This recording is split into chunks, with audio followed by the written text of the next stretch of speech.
Wishing you all a happy Republic Day. Respect your rights, respect others' rights. Sort of a misconception for people who don't know you that you'd like to break. My first film because my father was the chief minister. That is not true. I mean, there's not a single producer who can ever say that my father ever called them. See a film like Pathaan, when there is no reason to say something. People understand that. Yeah. The country is deciding what they want to support and what they want to boycott. Maharashtra, first preference people give to Hindi films over Marathi films. So we are talking about a second preference and trying to get the audience to come and watch your film. So that was a challenge. Hello everyone, I'm Rudvani and welcome to Speak Easy. This is a very special episode. It's a Republic Day episode, so happy Republic Day. My guest today is equally special. He's an actor who's now recently turned director with a film that created havoc at the Marathi box office, at the Indian box office, and he's taken that flag flying really high for Marathi cinema. I'm talking about, of course, the film is Ved and the actor is Riteish Deshmukh. Congratulations, Riteish, and of course, a happy Republic Day. Happy Republic Day to you too. We have done in so many years how far we've come as a country together and the importance of freedom of speech, right? Which of course our constitution reminds us day to day. What are a few things that you particularly want to highlight when it comes to this particular day? What comes to your mind? I think the fact that we are able to do what we can do is a privilege. Yeah. India is an amazing democracy.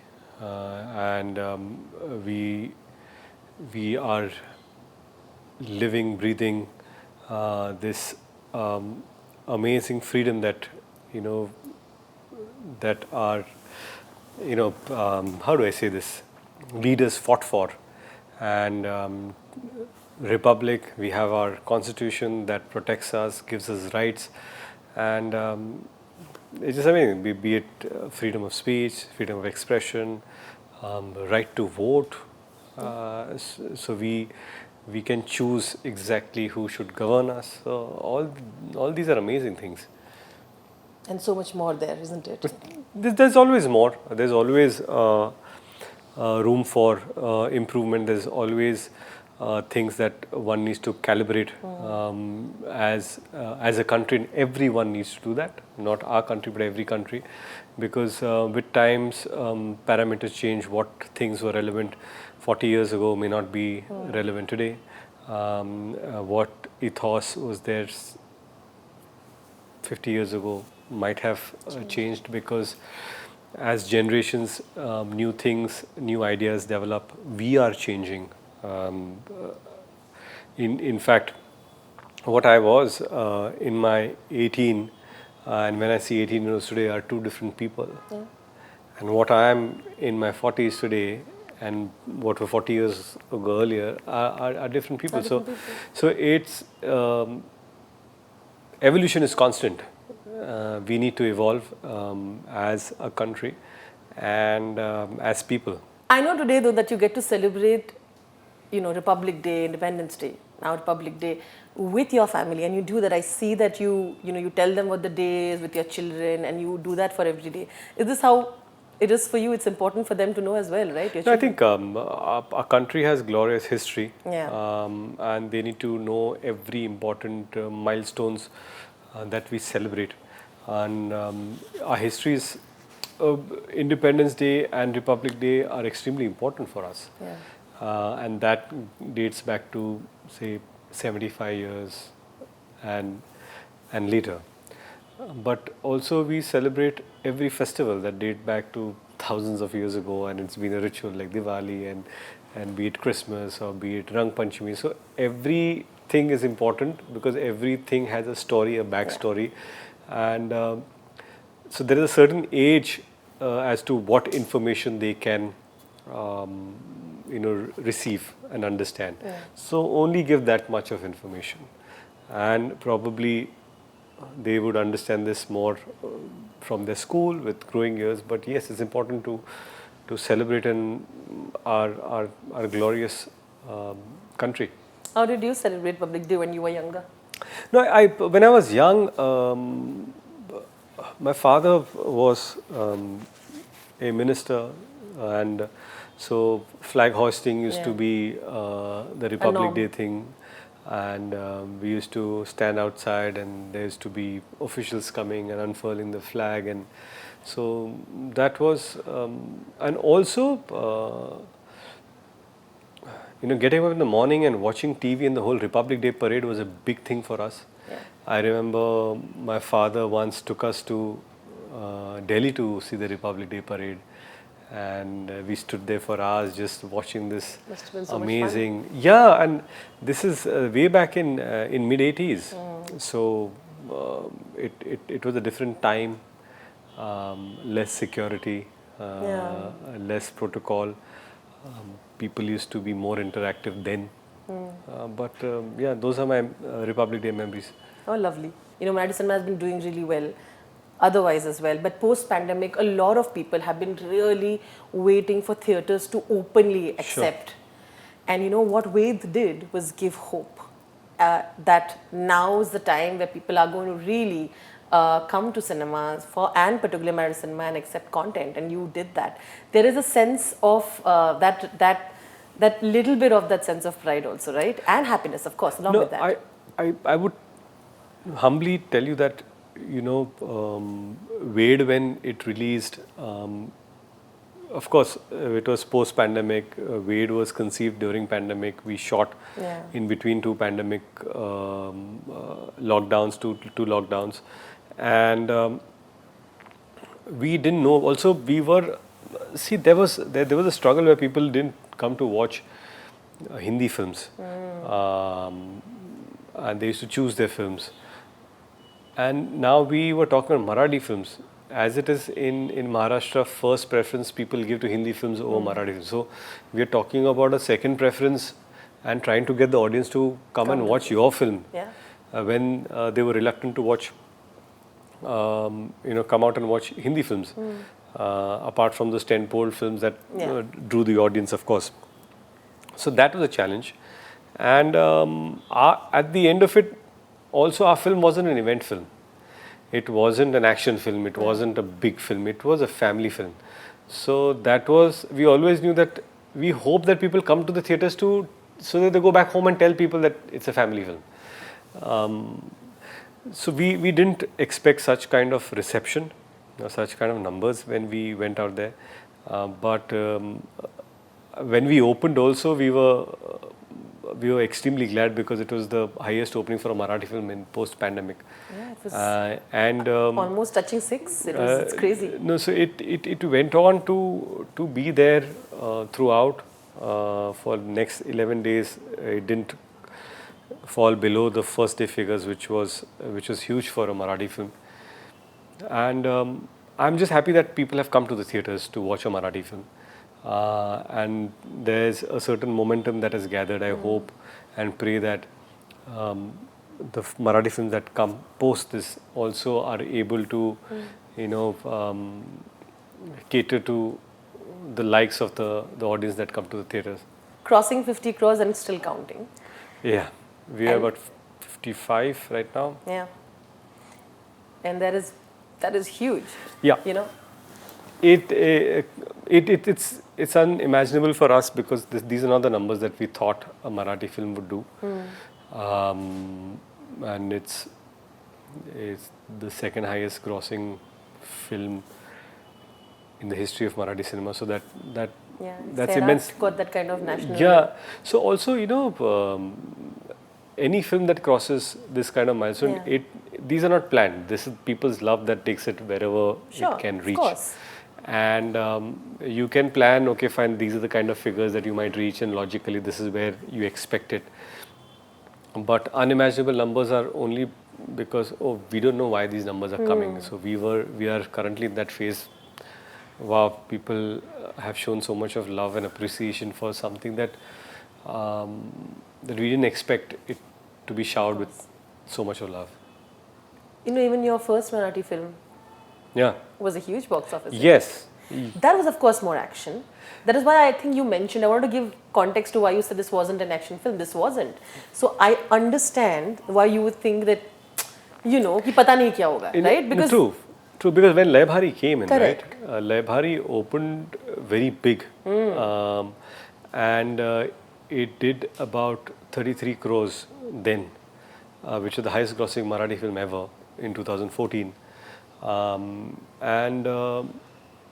So when Wade came in, we didn't even think that we were going to come close to Lai Bhaari. Because it was pre-pandemic. You were like, dekhte hai. नहीं, not even देखते हैं यार. मतलब we were like, अरे 20-25 हो गया तो we'll be dancing away to glory. This is great business for this kind of a film. But at the end of it, you realize the strength of a family film is also huge. Because yes, Lai Bhaari is an action film, young film. So there are various kind of audience that there is who want to come to the theatre and watch. I remember talking to Cinepolis theatres, and they said that we get the data of people because SMSs, they book their tickets. And they said we realized that people who haven't come to the cinemas for last 7 years to watch a Marathi film are coming now to watch. So that's the kind of data that they were giving, and we were like, wow, we are able to bring back certain audience to the theatres, and now it's up to us to really churn out content that they really like. Also reminder that probably that you need more Marathi cinema coming from Mumbai Film Company and Riteish Deshmukh. No, we want to. We as a film company, we would want to start with 2 films a year, then graduate to 3 Marathi films a year. So that is the idea. But tell me also validation for Riteish Deshmukh, the director. A little bit, no? When you get this kind of love, there has to be something right the director also has done, no? I'll tell you what, when I thought of directing the film, I didn't know where it's going to land. I always thought that, let me be frank. When someone is making a film, 90% is not going to work. Is that what you think usually? Yeah, no. I'll give the math, right? 300 films, 250 to 200 films release every year, right? You will think 20 films work. 25 films. 25 is 10%. 90% films are not making it. So for a new director, I know that I'm fighting against the odds to make a film that is appreciated.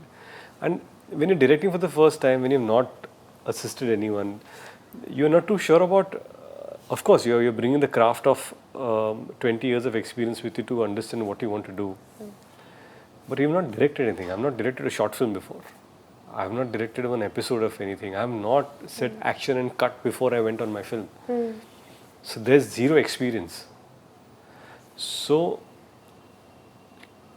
till the audience says yes or no, I don't know whether I've done the things right or wrong. Did you ever show the film to people to just get an idea, because this was your directorial sort of debut, to see, yaar, sach batana ki what you're feeling? Did you do that analysis? Because I know a lot of directors do that. No, in fact, I finished my film, and I showed it to a few close friends of mine, 7, 8 of them, and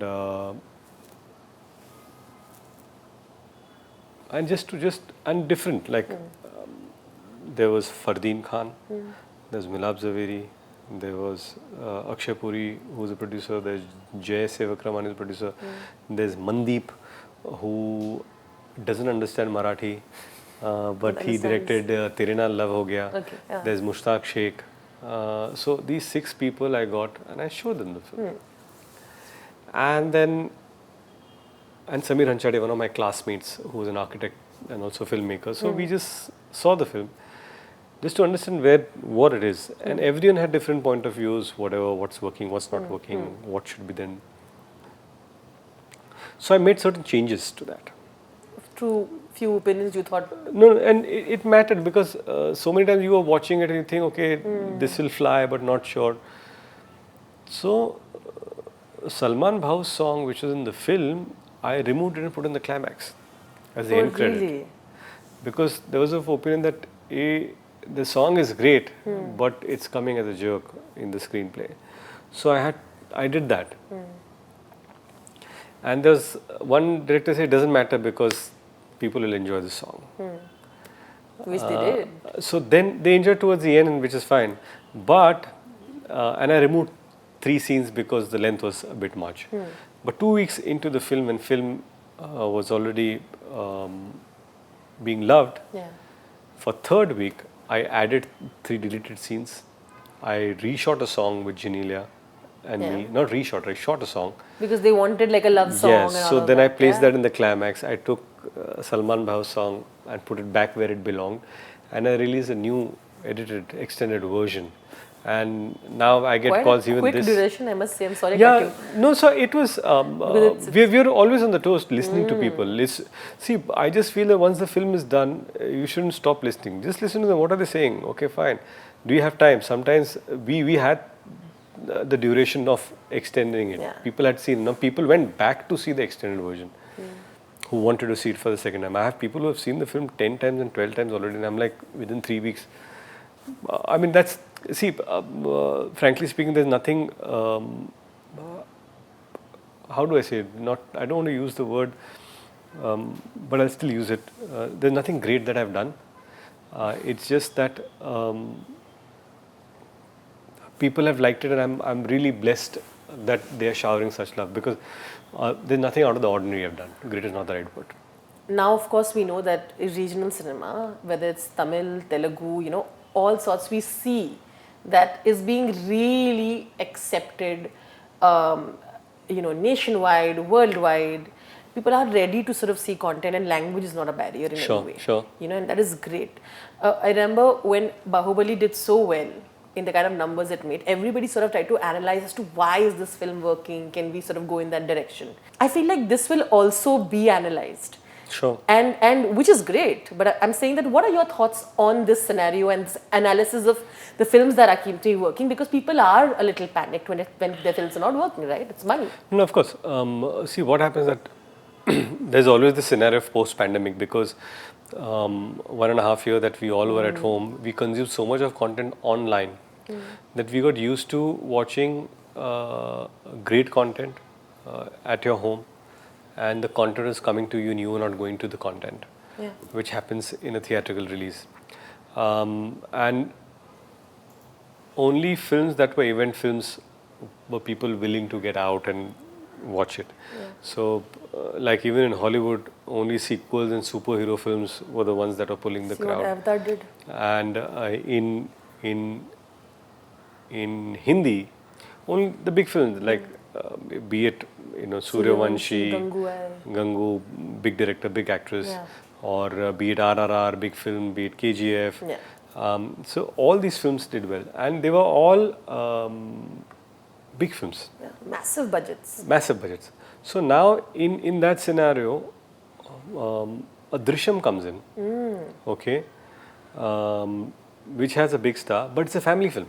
Yeah, and it's Not not an riding event on film. that same huge action or Correct, budget. correct. Yeah. And the fact that it's a family film, people came and people are blown by the opening and the kind of success it's received. It's a blockbuster because it's a film in that thriller genre. No other thriller has done a 200 crore plus business, almost 230 to 40 crores. Very well made film.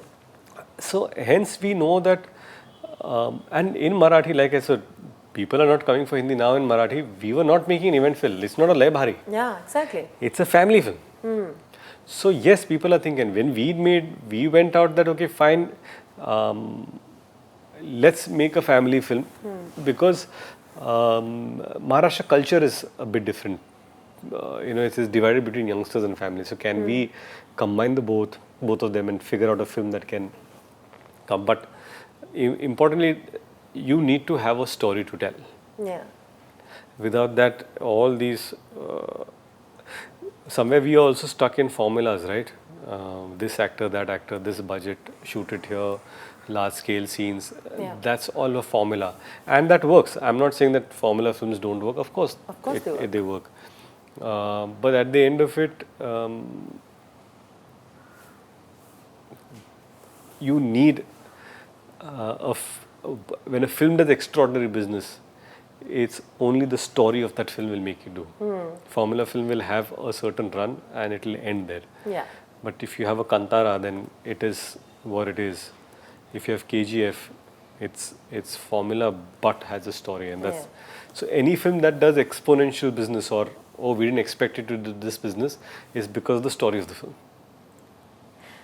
Do you also now feel this is going to, like we were discussing in the beginning, it's also going to give, like a lot of people will again start giving those kind of screens to Marathi cinema in Maharashtra, which is again, it's a win, right? No, it is. It is. It must have been a struggle for you also in that. No, it is. When we started our first day, we had 1,000 screens a day, 1,000 shows a day, not 1,000 screens. And we see, to put things in perspective, we've done 55 crores in 410 screens. Yeah. And other films are releasing at 3,000, 3,500, 5,000 screens. So for Marathi, we are, and 410 is the maximum screen that Marathi can get. Yeah, yeah, yeah. So if we had 1,000 screens, our business would have been different. Yeah. Right? Numbers would have been way more. So when we talk about South, we have 2,000 screens in South, 3,000, 5,000. Yeah. But in Maharashtra, even if we have 3,000, 80% will be taken by Hindi. So Marathi growth needs to happen on the strength of the content. Yeah. So, and there's nothing wrong in it. I'm just saying that today, be it Sairat, Wade, Lai Bhaari or whatever, they're respected because the films are successful, because people have given empowered. Only people can empower films. I agree. And that is what, and that empower, suppose people empower films, will in turn empower the industry. You know, same, like Pathaan's releasing tomorrow, right? And there is so much on social media about boycott this, boycott Bollywood, which people hope will expect. But you look at the kind of advanced bookings of Pathaan, Sure. you know, and then you know that, like you rightly said, people can empower films. Sure. You know, so I want your thoughts on this aspect of it. See, let's understand, we live in a democracy. Yeah. So, if someone wants to say boycott something, he has the right to say that. Yeah, 100%. You cannot say, you can't say this, right? Yeah. If someone feels like, okay, I want to boycott this film, great, good for you. There's nothing wrong in that. Okay? But when you see a film like Pathaan, when there is no reason to say something, okay, people understand that. Yeah. The country is deciding what they want to support and what they want to boycott. Yeah. So leave it to the people to decide what they want to choose. And people in a country are smart enough to make the choices.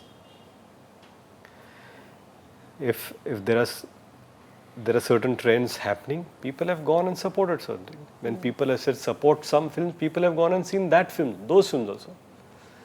So we have, at the end, we have to respect people, right? And their choices. Are we not going to respect that? We have to respect.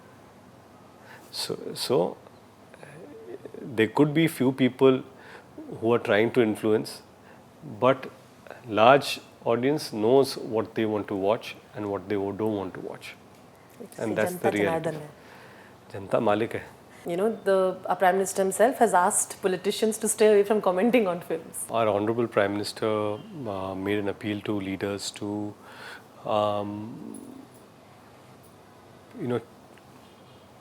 not comment on films and unnecessarily when it's not required.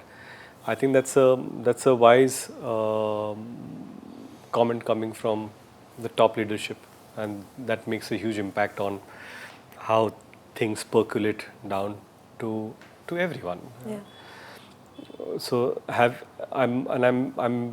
we all as an industry, we take it as a positive note from the leadership of this country.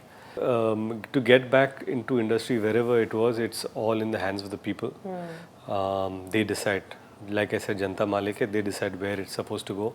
But for them to decide, we also have to figure out what kind of content we want to give. Yeah. Out here, I just want to say that the beauty of India is in its diversity.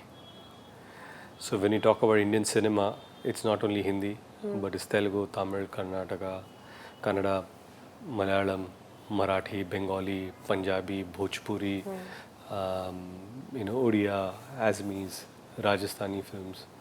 So, as regional cinema, we need to empower. As we empower languages, we need to empower cinemas to be made in that region. And what kind of ecosystem can we make to empower filmmakers, empower stories, and can the next Bahubali come from, Odia cinema or Marathi or Rajasthani, or because every industry needs to make that. Like Kantara came from Kannada and has done such wonderful business. So we know that the next big films will be coming from stories, like you rightfully said, that people are receptive of newer content, and language is no more a barrier. So yes, we hope that as Indian cinema we are going to newer heights. How have you celebrated? How have you celebrated this finally with Genelia? Oh no, I think we were more than celebratory. We were just relieved that it's been received well, and the pure celebration was when we got the entire team together. Everyone, right from our ADs to every department who worked on the film, to get together. We danced all night and just chatted, and it was a wonderful feeling too. And that's a true celebration, to just celebrate with the people who made this film happen. I'm sure they must be really, really proud of what you have achieved as well. All right, this is the last segment. It's the fun questions. You're very good at this, Riteish, so I'm going to go ahead. Are you ready? Yeah. Okay. The weirdest nickname that Riteish Deshmukh has ever got? Weirdest nickname? Ritla. Ritla, what does that mean? Ask Baman Irani. If you're asked to direct a particular film, what film would you direct next and why? No idea, no clue. No clue? No clue. I mean, no clue. I don't even know when I'm going to direct, what I'm going to direct, if I'm going to direct. But let's see. A thing people still don't know about Riteish Deshmukh? A thing that I can fly a plane. Oh, really? No, I'm just kidding. I don't know. You know, Riteish, whatever. I still believed it. If you would have let me carry on, I would have been like, what? Like sort of a misconception for people who don't know you that you'd like to break. Misconception? That you've often heard and you're like, that's not me. Let's put it that way. No, a lot of people, and I don't blame them for believing it, because that could be a popular perception that I got my first film because my father was the chief minister.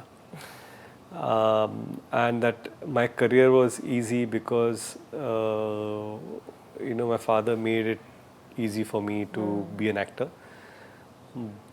And people thinking that if I was in their position, I would have probably thought the same. But that is not true. I mean, there's not a single producer who can ever say that my father ever called them. Who would Riteish Deshmukh want to direct if you got the opportunity? An actor you would love to direct, and why?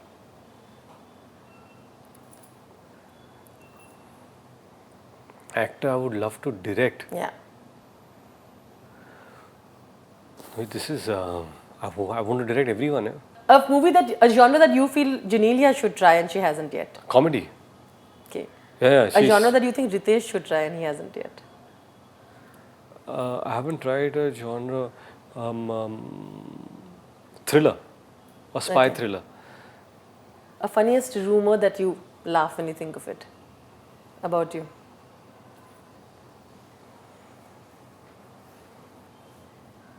No, the same thing I told you. The father wala thing. The father thing, yeah. Okay, fair enough. Does Riteish have any regret?